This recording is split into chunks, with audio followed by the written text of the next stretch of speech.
Assalamualaikum warahmatullahi wabarakatuh, pemirsa Newstara. Selamat berjumpa kembali bersama kami di Obras Obrolan Santai Serius, dan kali ini kita akan berbincang-bincang dengan Dr. Khairul, Wali Kota Tarakan. Selamat malam. Assalamualaikum. Waalaikumsalam warahmatullahi wabarakatuh. Selamat malam, salam sejahtera buat kita semua. Ya, pemirsa, COVID-19 yang menjadi momok bagi bangsa ini, termasuk juga Tarakan, mengalami goncangan juga terhadap pandemi COVID-19. Nah, kita akan kupas dan berbincang-bincang langsung dengan Kepala Daerah Kota Tarakan dan Wali Kota Tarakan, Bapak Dr. Khairul. Ya. Khairul, Ya. ya beberapa waktu ini kita konsentrasi kita perkuas ya dengan pandemi COVID-19. Bagaimana pemerintah Kota Tarakan melihat pandemi COVID-19 ini, Pak? Karena juga kasus-kasusnya juga terjadi di Tarakan. Ya, jadi saya kira pandemi ini kan, pandemi COVID-19 ini tidak hanya persoalan Tarakan, tetapi juga persoalan negara kita, negara Republik, bahkan dunia. Sekitar 152 negara di dunia juga terdampak dengan COVID-19 ini. Sehingga ya memang kita tidak sendirian juga mengatasi, ada teman-teman yang lain. Sehingga persoalannya hampir sama. Dan ini adalah tantangan kepemimpinan saya kira di periode ini. Semua saya kira seluruh pemimpin bangsa di dunia, termasuk juga di Indonesia tentunya, baik mulai dari bupati sampai ke gubernur ya. Termasuk juga sekelas Bapak Presiden pun juga mengalami persoalan yang sama. Dan ini adalah bencana yang kita bilang bencana nasional, bencana dunia, maka disebut pandemi. Jadi saya kira bahwa ya persoalan ini kita hadapi saja dan kita jalani tentu dengan ilmu, juga dengan berbagai upaya yang serta pengalaman yang sudah yang lalu-lalu juga kita pernah menghadapi pandemi juga, walaupun dengan penyakit yang berbeda begitu ya. Ya, dengan pandemi 19 ini, COVID-19 ini, Pak,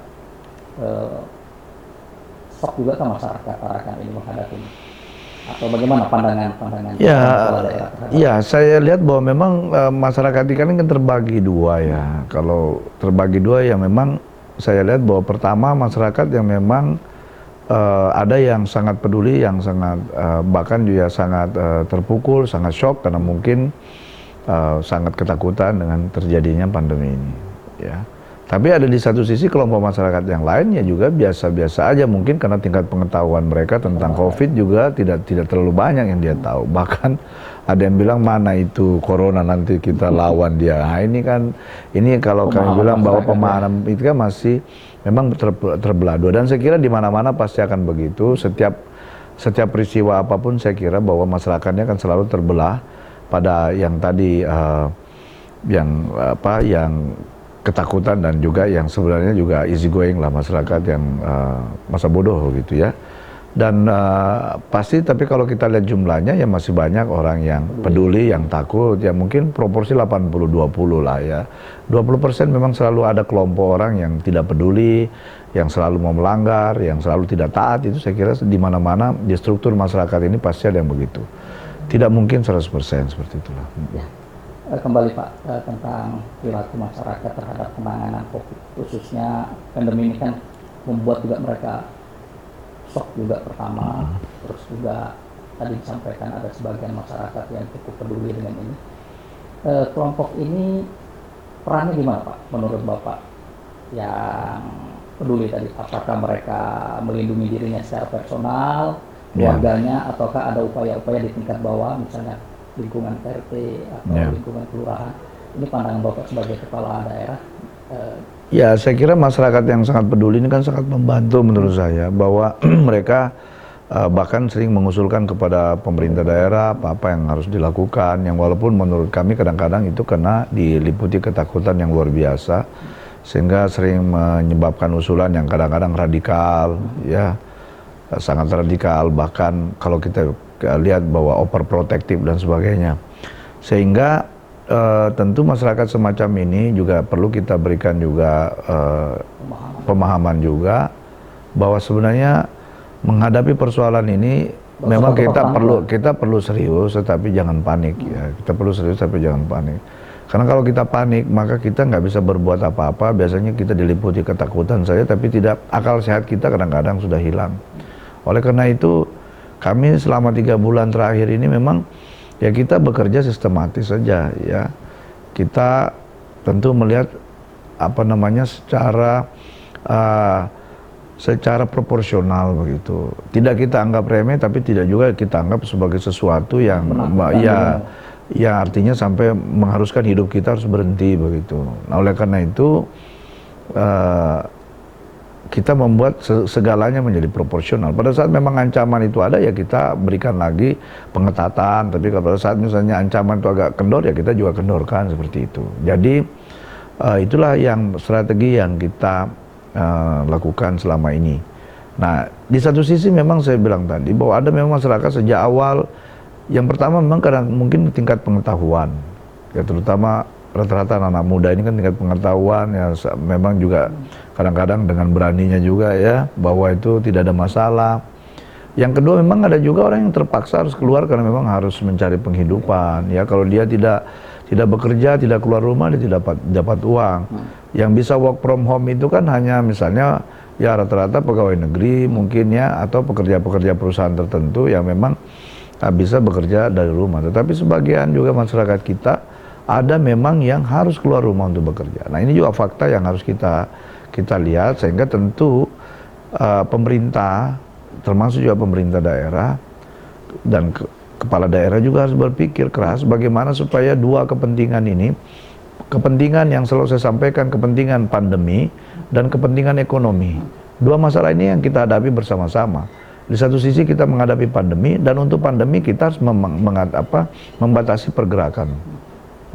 pergerakan orang.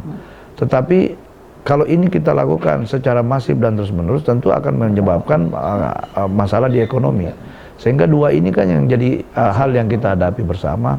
Sehingga tentu ini yang harus kita selesaikan secara proporsional. Bagaimana persoalan pandemi ini bisa kita kendalikan, persoalan ekonomi masyarakat juga tidak terlalu terpuruk. Nah, itulah saya kira formula yang harus dirumuskan oleh pemerintah daerah untuk bagaimana dua-duanya bisa berjalan dengan baik.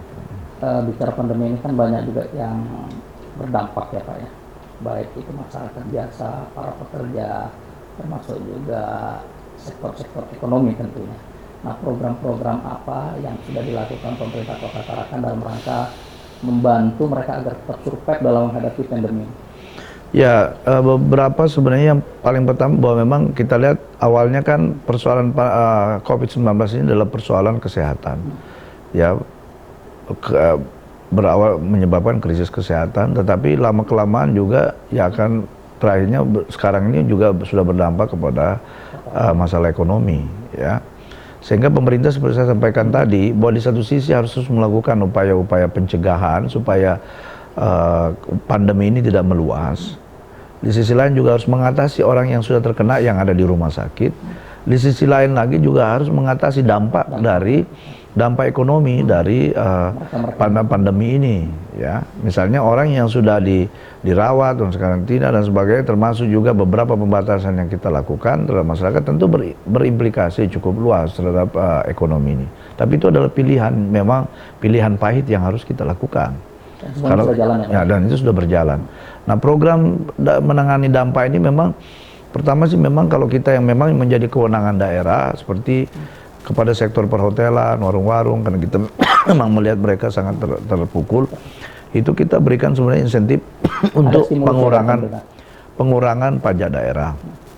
Jadi mereka bisa tidak menyetor pajak daerah kalau memang dia tidak memungut dari pelanggan. Nah, berikutnya adalah ya bantuan-bantuan sosial juga kita berikan, ya bantuan sosial walaupun memang faktanya bahwa memang bantuan sosial ini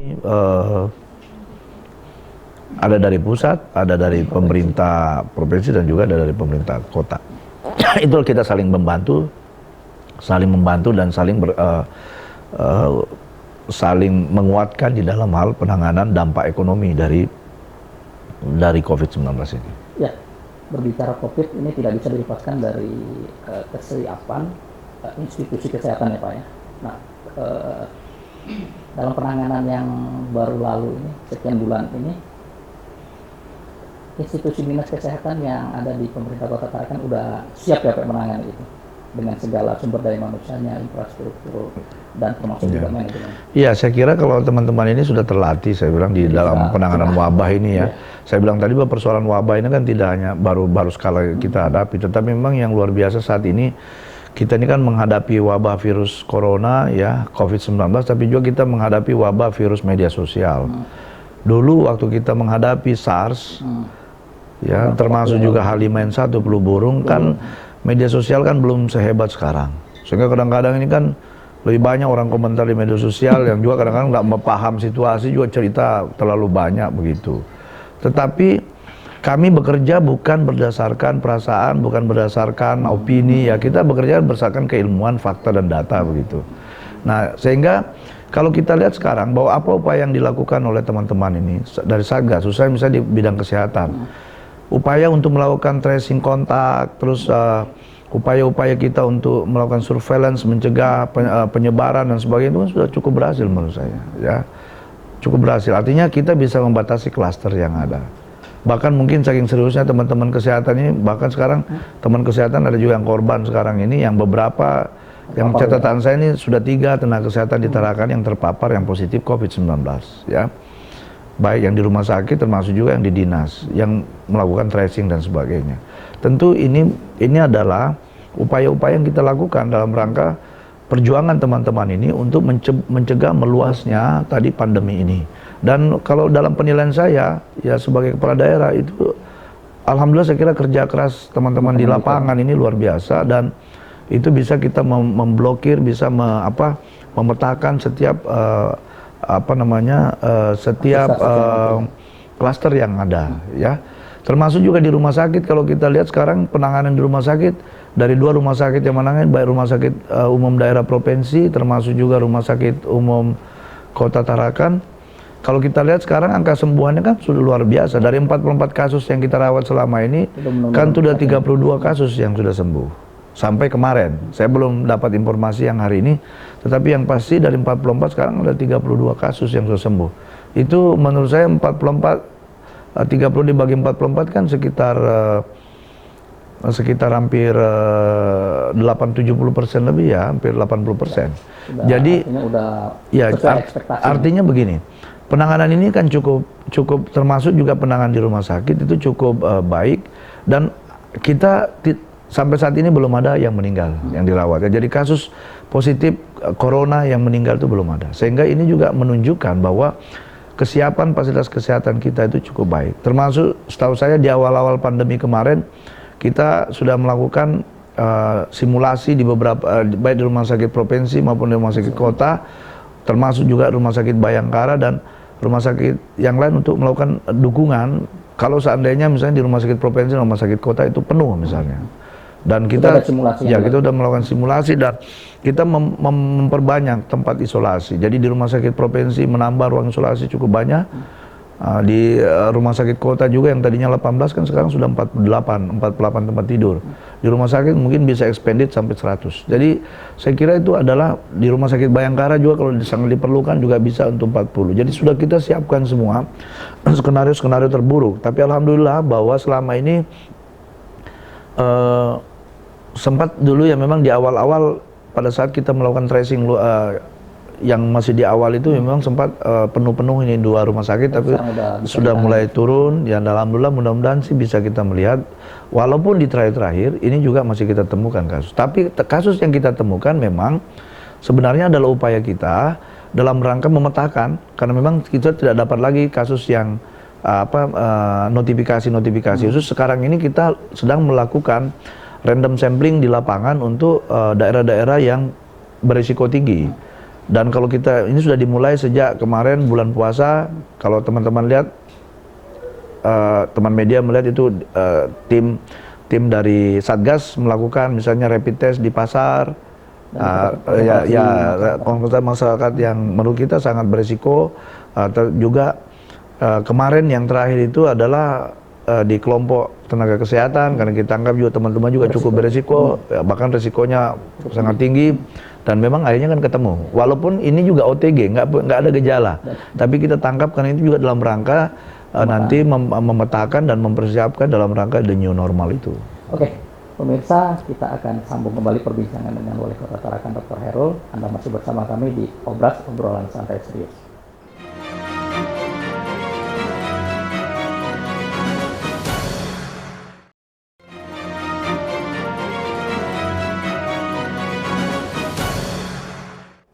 Ya pemirsa, Anda masih bersama kami di Obras Obrolan Santai Serius bersama Pak Wali Kota Tarakan, Dr. Hairul.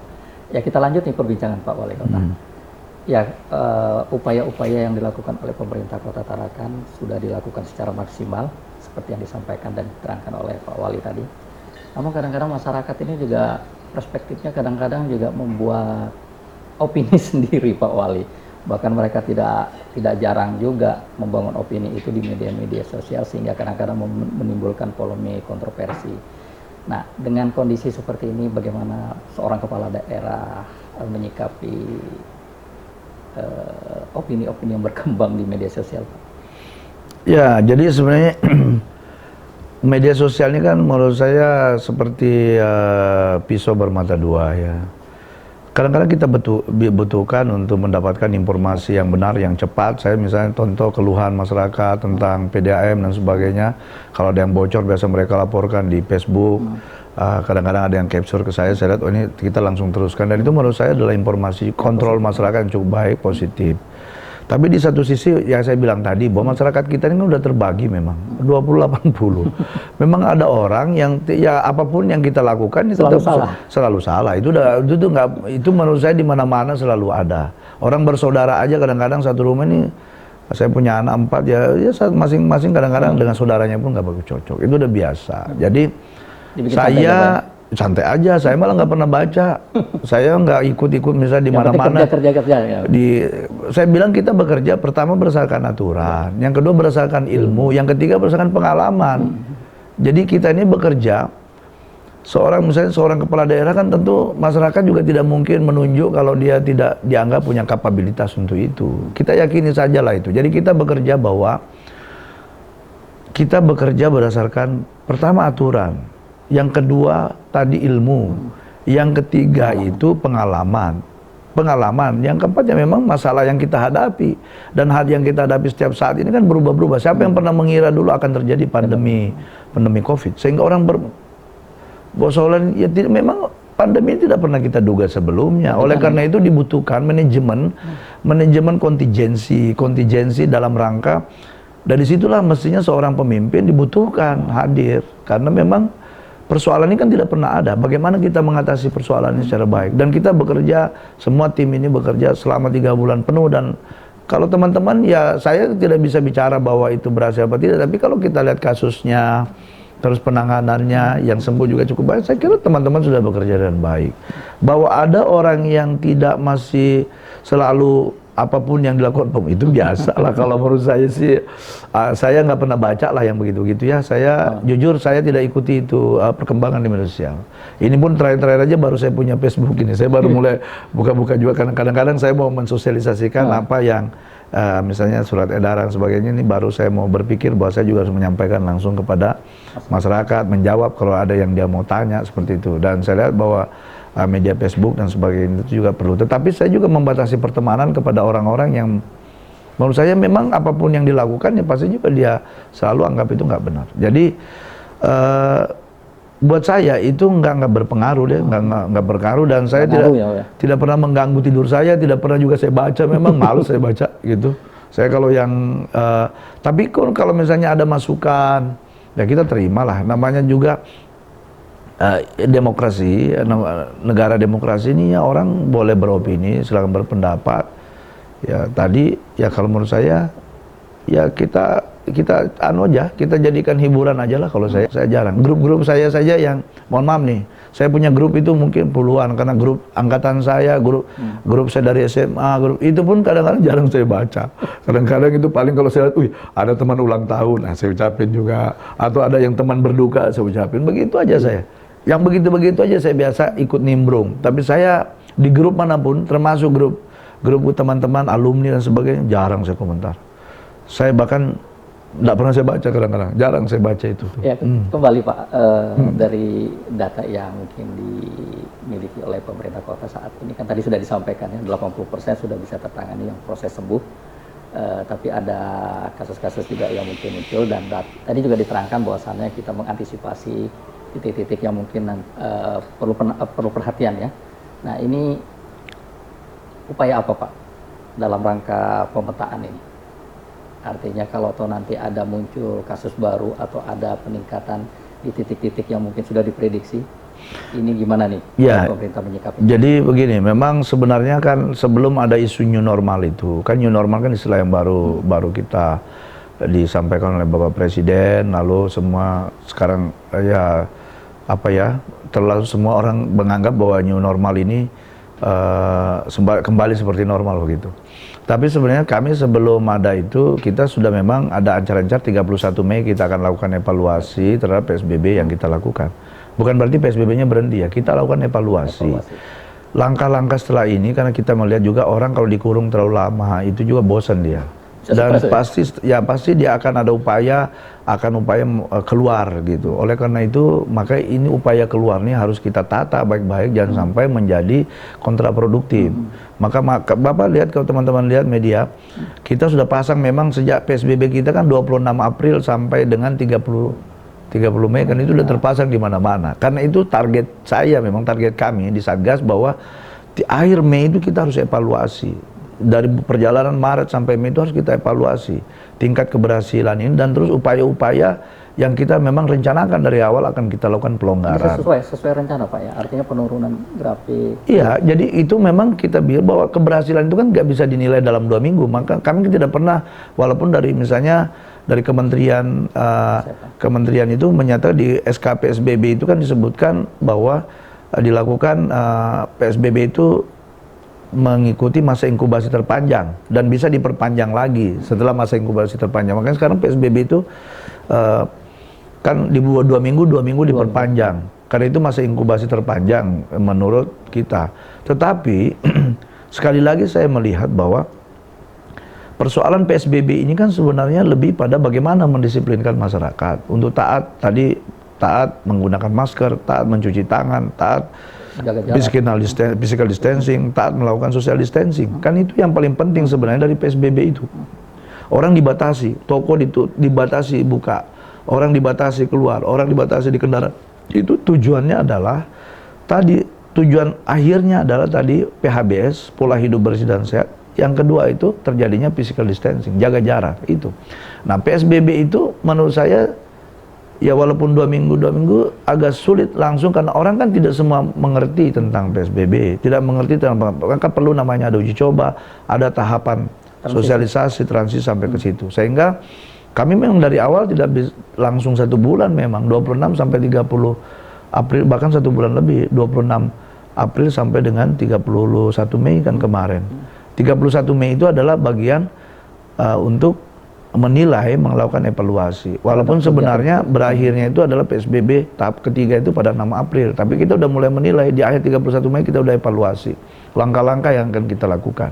Nah, memang dalam perjalanan itu kan ada tiba-tiba Tarakan ditunjuk menjadi salah satu kabupaten kota 25 untuk menjadi uji coba the new normal.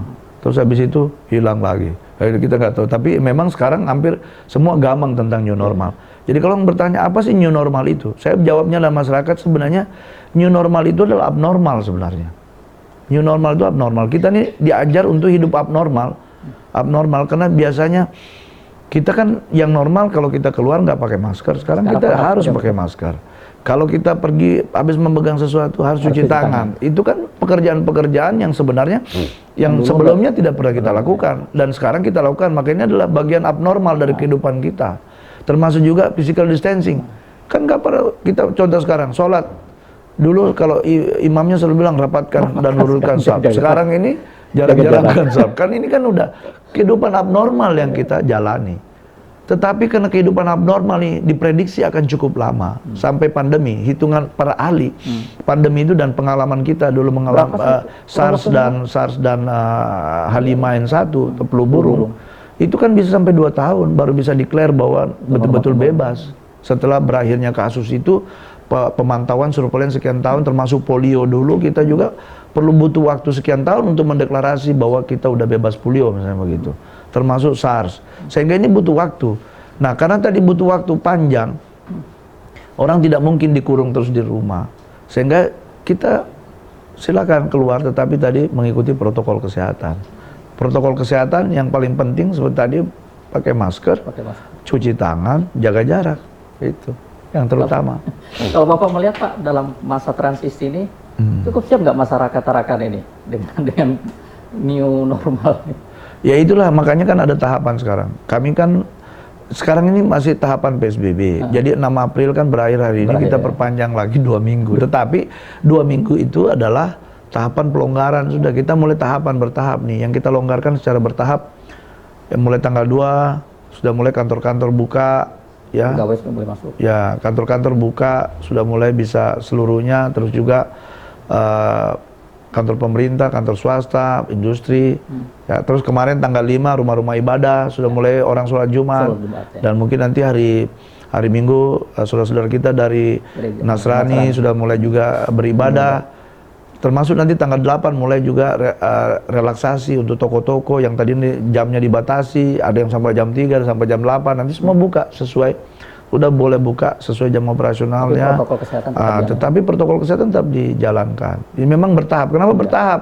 Karena memang hari-hari ini dalam persiapan itu kami mengundang semua mereka untuk memberi penjelasan apa yang harus mereka lakukan. Karena pengalaman kita PSBB 3 kali ini terakhir kemarin bahwa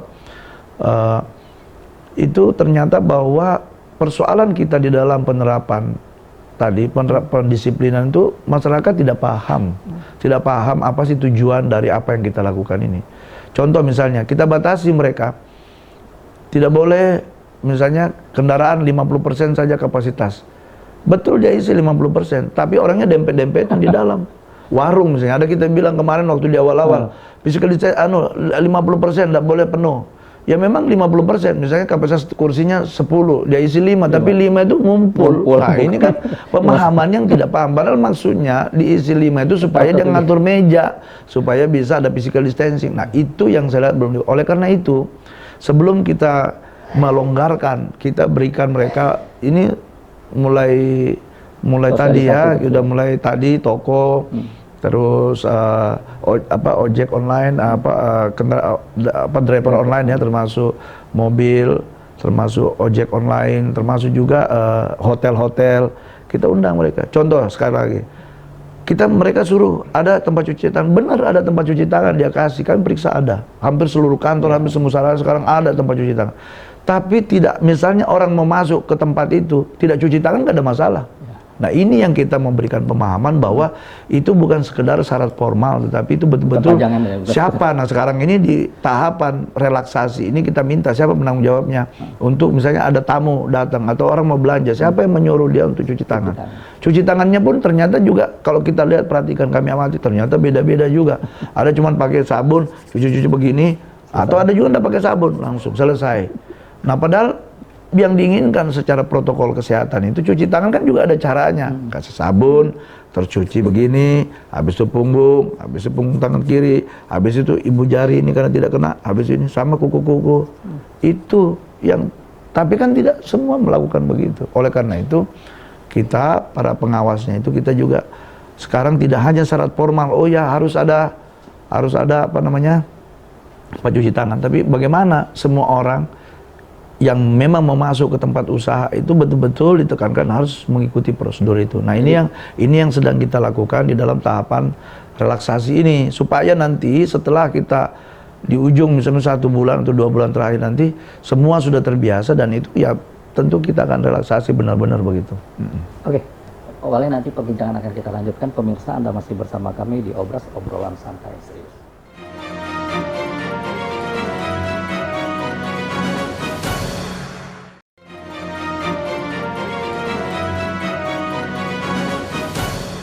Pemirsa nih, sekarang Anda masih bersama kami di Obras, obrolan santai serius bersama Wali Kota Tarakan, Dr. Khairul MKes. Ya, Pak Dokter, tadi sudah diterangkan cukup banyak, mulai dari program yang sudah dilakukan, kesiapan pemerintah, termasuk juga stakeholder yang lain, termasuk juga perilaku masyarakat dalam rangka transisi menuju new normal ini. Nah, satu hal ini Pak, dunia pendidikan. Bagaimanapun juga ini juga cukup lama para pelajar ini dirumahkan. Nah, ini bagaimana nanti menyikapi mereka masuk kembali ke sekolah? Apakah juga protokol kesehatannya diperketat? Karena juga ini daya tampung Pak, berbicara dengan daya tampung. Kalau mungkin satu kelas itu sekian orang, kalau 50%-nya ini sekian orangnya atau sekian siswanya ini, apakah ditaruh di ruangan yang berbeda ataukah ada waktu misalnya pagi, siang, sore atau bagaimana? Apakah sudah ada plan seperti itu dari pemerintah Kota Tarakan? Ya, jadi saya kira bahwa memang pendidikan ini kan masuk di tahap fase kelima ya, 13 Juli rencananya. Tetapi itu memang berdasarkan kalender pendidikan. Tapi sekali lagi bahwa itu nanti juga tetap akan melihat situasi pandemi sampai 1,5 bulan ke depan. Pandemi baik secara nasional termasuk juga di tempat kita. Kalau kita semua sudah melakukan menjaga pintu masuk tadi melalui baik dari udara maupun dari laut, kita jaga nanti bagaimana caranya men-screening dan sebagainya, termasuk juga nanti kerja-kerja tim di bawah ini sudah berjalan, random samplingnya untuk melakukan pemetaan terhadap risiko tinggi, melakukan tes PCR, tes masif PCR di daerah tempat-tempat yang berisiko tinggi, dan hasilnya sudah kita lihat dan kita yakini bahwa itu aman. Tentu saya kira kita bisa mulai di sekolah. Tetapi sekali lagi bahwa apakah nanti totally seperti yang kemarin yang dalam keadaan normal, ya tentu juga melihat situasinya. Tetapi kita banyak juga belajar dari negara lain. Contohnya Australia sekarang kan menerapkan mereka kombinasi antara daring online dengan offline. Jadi misalnya dalam 6 hari sekolah itu 1 hari mungkin dia offline ketemu gurunya, 5 hari online. Ya karena 1 hari itu biasa untuk ngantar tugas, konsultasi sama gurunya. Kalau dia misalnya ada sesuatu, sekalian juga lihat-lihat sekolahnya. Ini masih ada kan di sekolah kan begitu. Saya sempat guyonan juga sama teman-teman dari Dignas. Anda bisa bayangkan kalau kita nggak mulai, ini sekarang kan PPDB, dimulai dari 20 Juni nanti. Lalu anak-anak mestinya tanggal 13 Juli itu udah masuk sekolah. Ini penerimaan murid baru. Lalu karena ini masih situasinya pandemi COVID, maka anak-anak tidak masuk sekolah. Tapi kalau menurut prediksi kita, prediksi dari kesehatan, ya, pengalaman yang sudah itu bisa sampai 2 tahun. Tapi kan mungkin sampai 3 tahun kalau penanganannya kurang bagus. Itu baru betul-betul bisa declare bahwa ini aman. Nah, bisa dibayangkan anak ini tadi dari awal dia mendaftar online, terus habis itu sekolahnya online, terus 3 tahun tidak pernah ketemu gurunya, tidak pernah ketemu sekolahnya, tiba-tiba dia lulus. Nah, itu jadi problem kan, sehingga perlu saya kira dicari cara bagaimana untuk itu. Atau saya tawarkan kemarin misalnya gantian, misalnya hari ini separuh, jadi physical distancing-nya bisa dijaga. Tadi karena kelas katakanlah 28 orang, berarti yang turun 14 orang yang offline, 14 orangnya online. Besoknya gantian, begitu bisa juga, berarti 3 hari dia, 3 hari offline, 3 hari online, itu bisa juga. Itu saya tugaskan. Ya, saya minta Dinas Pendidikan lakukan formula itu sambil juga kita menunggu tadi data-data epidemiologi ini, ya kan? Karena kan dikhawatirkan sekarang ini kan terjadinya klaster baru di sekolah-sekolah itu, seperti di negara-negara. Tapi memang kalau dalam situasi pandemi misalnya kasus lagi naik di Sudan, ya itu nggak realistis juga, itu sangat berbahaya. Tetapi kalau misalnya terkendali, apalagi nanti sudah pasien yang positif, sudah kita melakukan random sampling di bawah pada kelompok risiko ternyata yang positif, ya kemungkinan kecil lah terjadi misalnya transmisi di sekolah-sekolah. Nah ini juga harus ada, ya saya bilang tadi, kita kerja ini jangan pakai perasaan, kerja pakai data, pakai ilmu. Nah, tetapi jangan juga karena pakai perasaan sama-sama berbahaya. Perasaan terlalu takut, ujungnya nanti sampai saya bilang tadi bisa 3 tahun anak-anak tidak ketemu gurunya, tidak ketemu sekolahnya sampai dia lulus. Sekarang kan sudah terjadi nih, anak-anak lulus sekolah kan nggak ada yang ketemu, nggak pernah ujian, tiba-tiba ada bilang, Pak ada ijazahnya kayak ini, ada yang bertanya begitu. Karena dia kemarin tidak ujian, gitu kan.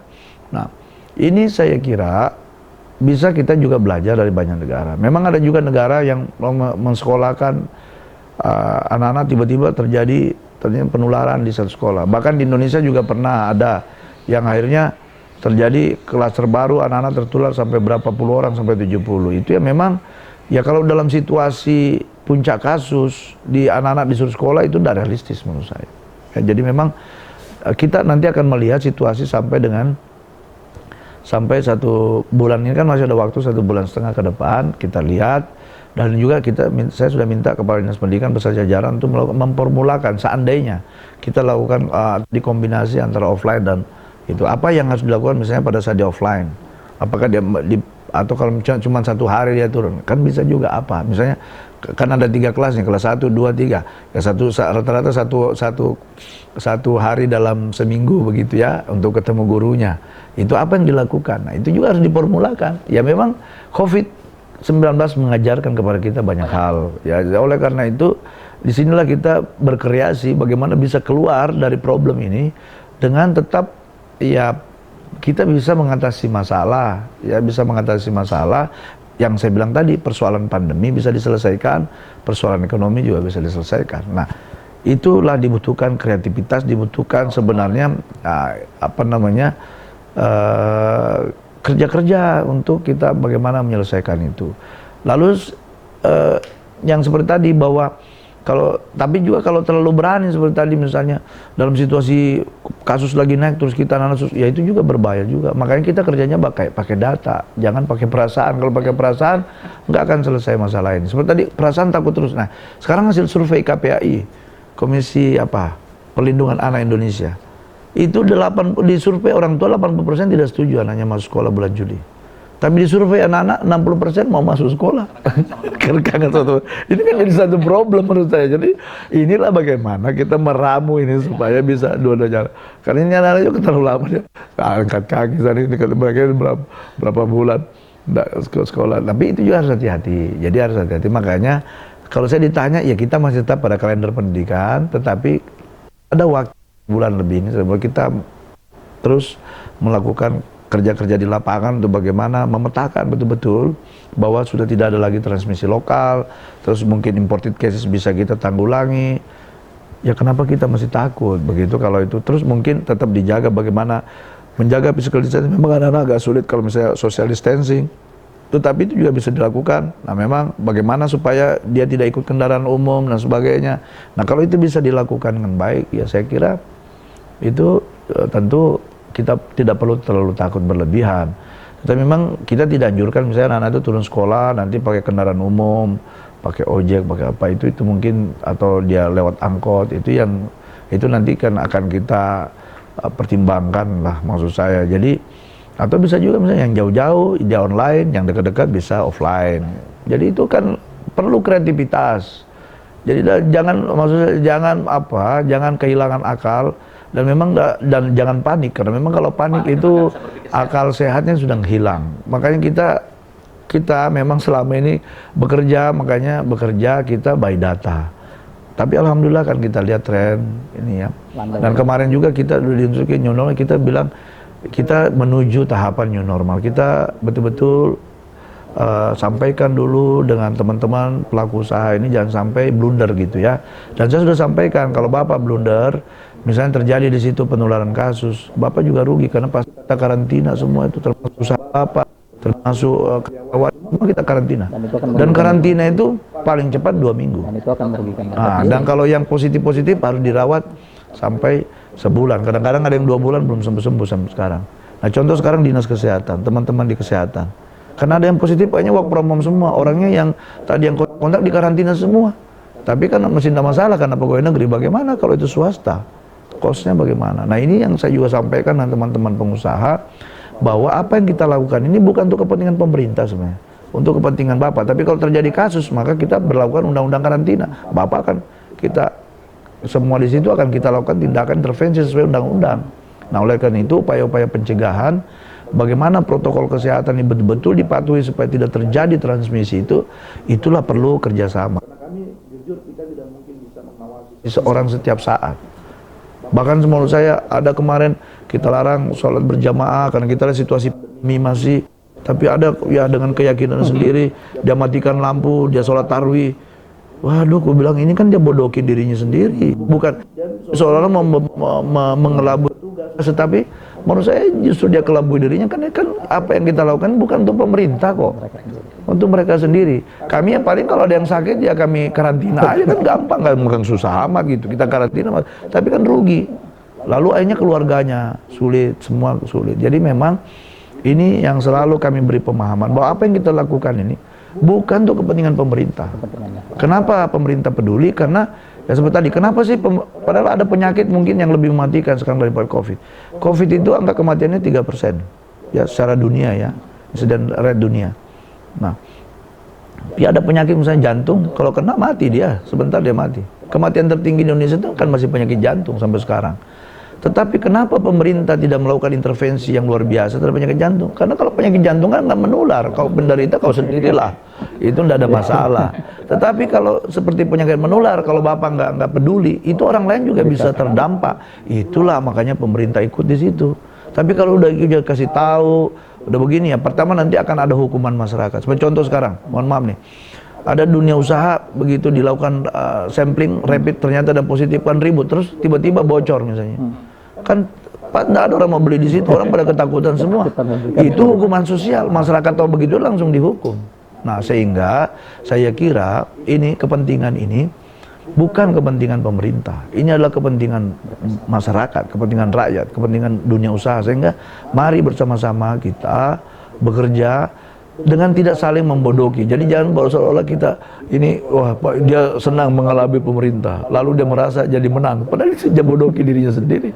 Kita sih nggak bakalan rugi kita kalau misalnya, mohon maaf misalnya kalau tadi dia sembunyi-sembunyi. Nah makanya sekarang kami lagi sedang membangun kesadaran bersama pada para pelaku usaha. Makanya ada tahapan, karena kita hari-hari ini kita mengumpuli, melakukan sosialisasi. Bagaimana mereka bisa memantau nanti orang-orang yang ke sana, melakukan physical distancing. Dan kita juga ke depan ini, karena nanti begitu mereka sudah mendengar penjelasan, nanti mereka buat pernyataan. Dan nanti kita juga petugas yang ke lapangan ini tidak lagi mungkin mau ngobrak-abrik seperti saat ini. Paling nanti ya saya suruh foto dia, kasih apa pelanggarannya, nanti kita kasih tahu, no ini pelanggaran bapak loh, nah tolong diperbaiki. Tapi kalau nanti kita pergi lagi masih juga begini dua kali, ya mau tindakin juga. Tetapi ya tentu kita tidak berharap seperti itu, karena sekali lagi kepentingan ini bukan untuk kepentingan pemerintah. Ini adalah untuk kepentingan yang masyarakat, kepentingan bersama. Ya pemerintahnya disibukkan karena seperti tadi, ya kalau ada yang sakit ribut juga kan, media sosial, akhirnya pemerintah dihujat. Padahal ya, yang pergi cari penyakit dia, nah, baru habis itu pemerintah yang dihujat.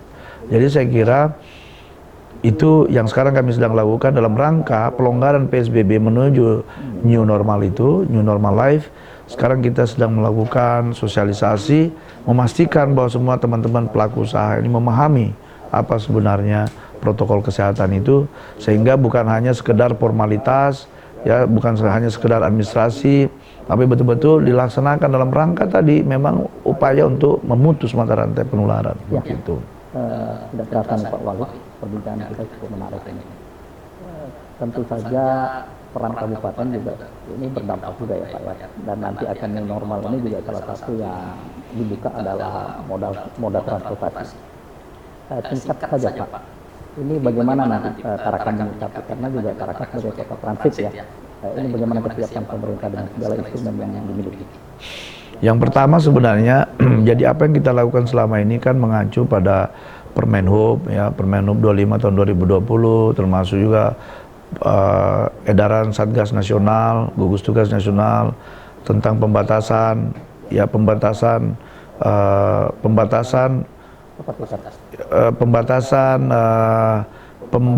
pengecualian orang yang melakukan perjalanan di dalam masa pandemi ini. SE nomor 4 terus dirubah menjadi SE nomor 5. Lalu juga ya mengacu pada Permenkes tentang protokol kesehatan. Jadi apa yang kita lakukan selama ini, misalnya penumpang wajib RDT, ya itu juga itu karena Permenkes, surat edaran dari Satuan Gugus Tugas, ya termasuk tadi physical distancing dan sebagainya, itu adalah peraturan Menteri Kesehatan tentang protokol kesehatan di bidang pandemi COVID ini. Jadi kalau kita ditanya tentang itu, bahwa ya selama aturannya masih ada, maka ya selama itu kita kerjakan, ya. Tetapi sekali lagi sebenarnya misalnya kita lagi sudah mencermati misalnya perkembangan kasus di utara misalnya ini. Kalau sama-sama kita udah melandai semua, ya tentu mungkin perlu kita diskusi bersama lagi dengan para para pelaku di bidang transportasi ini, baik laut, udara, terus peri, untuk bicara sama-sama menyikapi misalnya. Karena dilihat misalnya utara ini kan sudah masuk hijau semua, kita juga di sini. Terus untuk apa lagi kita persyaratkan misalnya itu? Kan tujuan persyaratan ini adalah untuk mendeteksi orang-orang yang punya potensi tertular dan sebagainya. Walaupun RDT kan tingkat akurasinya kan hanya 20-30%, tetapi ya itulah alat deteksi yang paling gampang saat ini yang masih bisa dilakukan secara cepat. Sebenarnya kalau mau standar ya lakukan PCR. Cuman memang kalau misalnya dari Tanjung Selor atau dari Nukan orang mau ke sini PCR-nya sudah 1 juta lebih, lalu tiketnya tidak. Itu juga jadi persoalan kita. Tetapi sekali lagi bahwa apa yang dilakukan ini kan memang situasional dalam kondisi pandemi. Itulah saya bilang tadi. Ada 2 persoalan besar. Sebenarnya ada 3 persoalan yang kita hadapi. 1 persoalan pandemi yang harus kita pikirkan bagaimana supaya tidak meluas. Yang kedua persoalan ekonomi, di mana masyarakat kita juga butuh makan dan sebagainya. Yang ketiga itu adalah persoalan keterbatasan anggaran pemerintah. Sebenarnya tadi kenapa dilakukan tes ini kan adalah untuk mendeteksi supaya orang masih bisa berangkat, tetapi mengurangi juga potensi penularan. Kan itu tadi, makanya ada rapid dan sebagainya. Ada protokol kesehatan, tapi kan misalnya orang protokol kesehatan 50% misalnya maskapai, 50% transportasi laut, kan hitung-hitungan juga kan nggak nutup juga misalnya begitu ya, kecuali kalau tiketnya dinaikkan. Tapi kalau tiket dinaikkan ya apa orang mau berangkat lagi, kalau cuma mau pergi lihat-lihat apa di sini kan, kecuali dia penting betul. Nah itu kan satu problem. Nah sebenarnya karena itu tadi kan sudah dilihat, bahkan sebenarnya yang paling ideal PCR. Kalau kita mau tahu ini orang negatif, ya saya bilang kenapa ada physical distancing? Tidak perlu, orang mungkin bisa, kalau sudah memang dinyatakan dia negatif PCR-nya, semua tidak perlu distancing, penuhin aja itu transportasi baik laut, udara maupun penyeberangan misalnya. Tapi persoalannya kan tidak bisa kita lakukan seperti tadi karena mahal.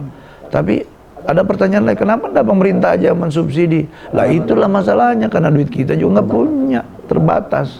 Sehingga ini problem yang saya bilang lingkaran setan, circulus vitiosus istilahnya, lingkaran setan. Yang mana ayam, yang mana telur dulu kan. Di satu sisi kita mengatasi pandemi, tapi harus dilakukan protokol ini. Tapi kalau ini kita lakukan akan berdampak ekonomi. Nah kalau ini mau disubsidi oleh pemerintah, pemerintah juga nggak sanggup. Jadi itu jadi persoalan menurut saya. Sehingga itulah persoalan bangsa ini. Sehingga perlu kedewasaan kita, perlu ketenangan kita semua dalam menyikapi ini. Tidak bisa kita saling menghujat karena memang problemnya seperti itu. Kami juga paham. Mestinya ya kalau ini tidak perlu tapi kan sekarang kita ini kan misalnya seperti sekarang rapid, ya kita bebankan rumah sakit yang melaksanakan. Rumah sakit kan harus beli, kan tidak boleh dia pakai bantuan. Kalaupun bantuan ada tidak mungkin cukup. Sehingga mau tidak mau ya mereka beli. Nah untuk beli supaya yang terus bisa berjalan ya harus dia jual, yang dia beli ini dibayar sama penumpang karena ini kan sifatnya private goods ya, bukan public goods. Kecuali tadi yang surveillance ya memang tanggung jawab negara, tanggung jawab pemerintah seperti itu. Nah, ya. Di acara kita pada saat ini. Closing statement bahwa pesan ini bahwa keberhasilan semua ini, keberhasilan pencegahan dan penanggulangan COVID-19 ini itu adalah disiplin kita semua. Jadi kalau semua disiplin melaksanakan protokol kesehatan dengan baik, insya Allah saya kira kita bisa atasi COVID ini dengan cepat. Bahkan ada indikasi yang kami dapat di rumah sakit, kenapa pasien itu terlalu lama sembuh? Tidak makan obat, tidak disiplin makan obat. Belakangan baru kita tahu obatnya disembunyikan, jadi ada yang sampai 2 bulan. Ya disiplin, baik disiplin pada saat untuk upaya pencegahan, termasuk juga disiplin pada saat misalnya dia berobat, itu juga penting sekali. Sehingga mari saya ajak semua masyarakat Tarakan ini untuk kita disiplin dalam melaksanakan protokol kesehatan di dalam pencegahan COVID ini. Karena sekali lagi ini untuk kita semua kok, bukan untuk pemerintah. Ya, untuk kita semua. Bapak sekarang semua saya kira sudah merasakan bagaimana dampak daripada COVID ini. Mari jangan memperpanjang penderitaan kita semua ini dengan ketidakdisiplin kita. Karena kita masa bodoh, easy going ya menurut saya. Masa bodoh, bahkan menganggap itu tidak ada masalah. Kita menghadapi masalah yang cukup besar. Sehingga saya kira pemahaman bahwa kita menghadapi masalah inilah, oleh karena itu kami minta seluruh masyarakat untuk disiplin menyelenggarakan protokol kesehatan ini. Harus sabar memang, harus sabar. Tapi kesabaran itulah nanti yang membuat kesuksesan kita semua dalam penanggulangan ini. Sehingga tidak perlu ada pemaksaan, tidak perlu ada sweeping, tidak perlu ada razia. Ya kalau semua disiplin ngapain masih ada razia, masih ada sweeping. Semua kita bisa tidur di rumah, petugas tidak perlu turun. Karena semua sudah dijalankan dengan baik. Dan itulah kita harapkan, jangan disiplin karena dikontrol, tetapi kita ingin bahwa disiplin ini kita menyadari bahwa ini adalah untuk kepentingan kita semua, bukan untuk kepentingan pemerintah, seperti itu. Demikian saya kira yang bisa saya sampaikan. Terima kasih. Terima kasih Pak Wali Kota atas perbincangan ini. Masyarakat Kota Tarakan, pemirsa Newstara, kunci dari penanganan COVID-19 seperti yang disampaikan narasumber kami yaitu disiplin, jangan panik, dan tentu saja keterlibatan stakeholder mulai dari masyarakat, pelaku usaha agar memposisikan dirinya masing-masing sesuai dengan protokol kesehatan menjadi kunci agar COVID-19 atau pandemi COVID-19 ini berlalu secepat mungkin. Demikian perbincangan kami. Terima kasih. Wassalamualaikum warahmatullahi wabarakatuh. Saya Agus Muslim, Obras.